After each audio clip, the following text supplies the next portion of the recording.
Janubiy Koreyada yashash manzillarida tekshiruvlar boshlanadi. 7-sentyabrgacha fuqarolar va mamlakatda yashovchilar Government 24 ilovasi orqali ro'yxatda ko'rsatilgan manzilda haqiqatda yashayotganini tasdiqlashi mumkin.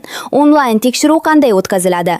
Buning uchun ro'yxatdan o'tilgan uyda bo'lish, Government 24 ilovasiga geolokatsiyadan foydalanishga ruxsat berish, ilova orqali haqiqiy yashash manzilini tasdiqlash kerak.